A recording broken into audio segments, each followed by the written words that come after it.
Microsoft had one plan: dominate the AI era before anyone else could. They spent over $13 billion backing OpenAI. They poured another $80 billion into AI infrastructure across 2023 and 2024. By early 2025, they were spending over $30 billion every single quarter, mostly on GPUs and data centers, just to power one product. That product was Copilot.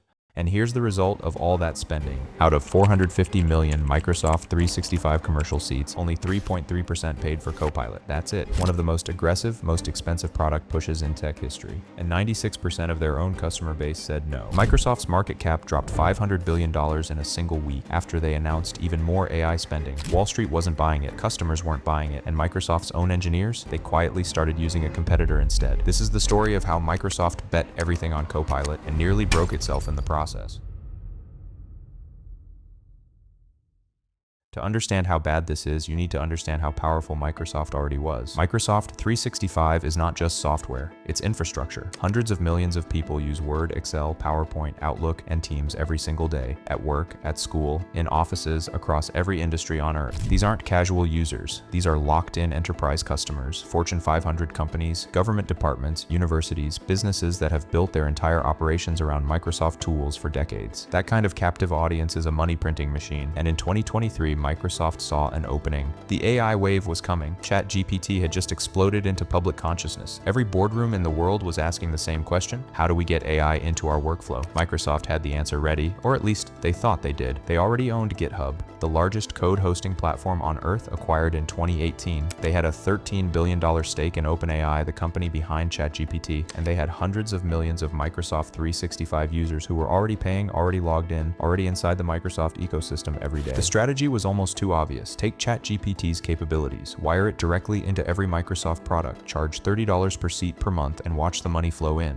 Satya Nadella, Microsoft's CEO, wasn't subtle about his ambitions. He called Copilot, and I want you to really hear this, as significant as the PC was to the 80s, the web in the 90s, mobile in the 2000s, cloud in the 2010s. That's not product hype, that's a declaration. Nadella was saying Copilot would redefine computing itself, not improve it, redefine it. So Microsoft moved fast and moved hard. The rollout was unlike anything Microsoft had done before. This wasn't a quiet software update, this was a full-scale corporate invasion. Microsoft rebranded the entire Microsoft 365 app, new name, Microsoft 365 Copilot, new logo, featuring Copilot's branding front and center. They pushed it into Edge, into the Windows taskbar, into Word, Excel, PowerPoint, Outlook, OneNote, and Teams. They launched a new line of hardware, the Copilot Plus PC. They even added a dedicated Copilot key to keyboards. Everywhere you looked inside the Windows ecosystem, there it was. To justify the $30 per seat price tag, Microsoft hired Forrester Consulting to run the numbers. The study came back glowing. Businesses would see returns between 137% and 367%.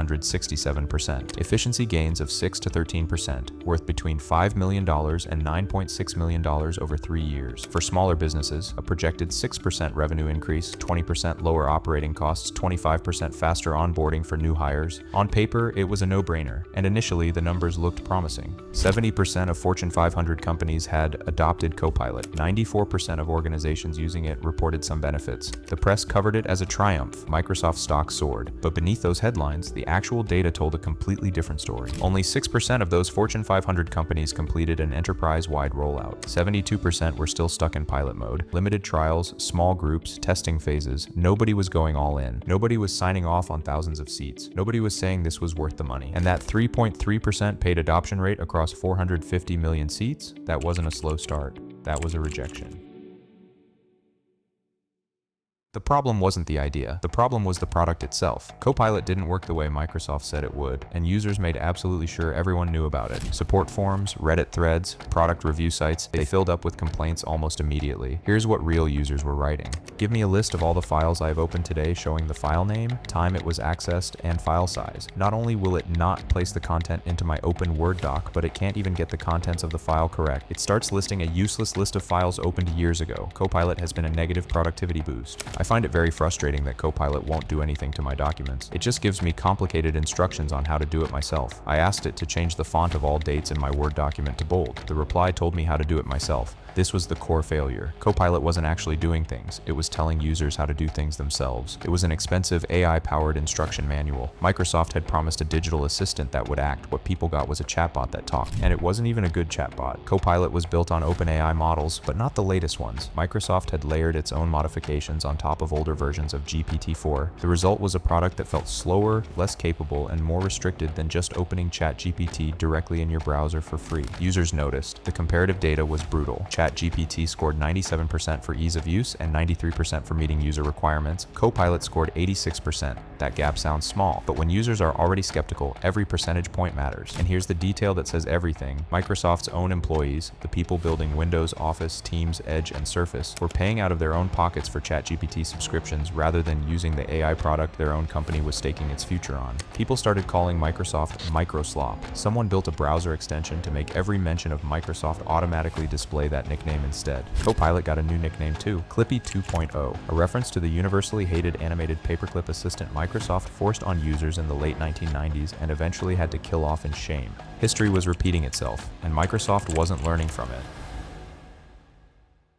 When organic adoption fails, you have two choices: fix the product or force the adoption. Microsoft chose to force it. In late 2024, Microsoft made quiet changes to its personal and family Microsoft 365 subscription plans. Both plans would now automatically include Copilot. The personal plan price went up by 45%. The family plan went up by 29%. There was no announcement, no opt-in, no clear communication to existing subscribers. If you wanted the original plan without Copilot, which Microsoft internally called the classic version, you could only find it by navigating to the cancel subscription page, not the upgrade page, not the manage subscription page, the cancel page. That was the only place Microsoft put the option to keep what you had already been paying for. In Australia and New Zealand, they didn't even offer that. Users there simply couldn't go back to the original plan at all. The Australian government responded by suing Microsoft, seeking penalties above 50 million Australian dollars for pushing customers onto higher price plans without clear consent. This wasn't a growth strategy. This was a trapdoor. Microsoft had spent billions building a product users didn't want to pay for, so they started charging users for it whether they wanted it or not. And it didn't stop there. Many people believe one of the real reasons Microsoft ended support for Windows 10 earlier than expected was to push users onto Windows 11, because the integrated Copilot experience outside of the browser only works on Windows 11. More users on Windows 11 meant more Copilot exposure, whether those users wanted it or not. The backlash was immediate, and it made the adoption problem worse, not better. People who were already skeptical of Copilot were now actively resentful of it. It wasn't just a bad product anymore. It had become a symbol of Microsoft treating its customers as a revenue extraction opportunity rather than people to serve.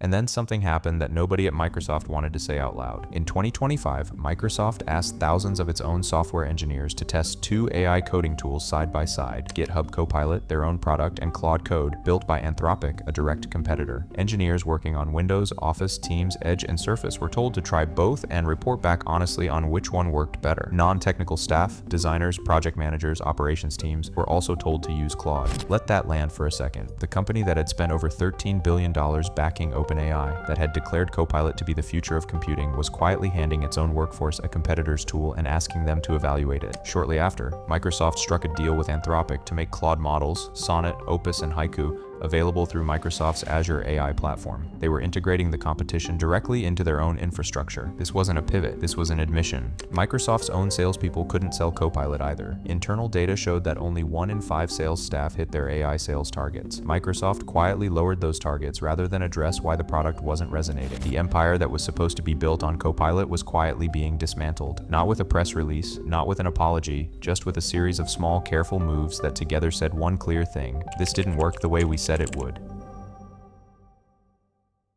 So what actually happened here? Because Microsoft isn't a stupid company. Satya Nadella isn't a reckless CEO. These are some of the best resourced, most experienced technology executives in the world. How did they spend over $100 billion and end up with a product that 96% of their own customers refused to pay for? First, they confused distribution with adoption. Microsoft had unmatched reach, hundreds of millions of users already inside their ecosystem. Putting Copilot in front of all of them felt like a guaranteed path to adoption, but reach and willingness to pay are completely different things. You can force a product in front of everyone every user on Earth, and if it doesn't make their life meaningfully better, they will ignore it, or worse, resent it. Second, they shipped the wrong version. Copilot was built on modified older GPT models at a time when competitors were moving fast. ChatGPT, Claude, and Gemini were all iterating aggressively. Copilot sat in a strange middle ground. Not the latest AI, not the cheapest option, not the most capable tool, just the most visible one. Visibility without quality is a liability, not an asset. Third, they picked the wrong battleground. The enterprise market was always going to demand proof before committing, real ROI, measurable outcomes. Not a Forrester study commissioned by Microsoft. Actual results in actual workflows over actual time. Enterprises don't impulse buy. They pilot, they evaluate, they delay, and they only commit when the value is undeniable. Microsoft's adoption numbers, 6% full enterprise rollout, show that undeniable value never arrived. The deeper story here isn't really about AI. It's about what happens when a company starts building for its own ambitions instead of its customers' actual problems. Microsoft didn't build Copilot because users were desperately asking for it. They built it because the AI moment had arrived and they had positioned themselves to dominate it.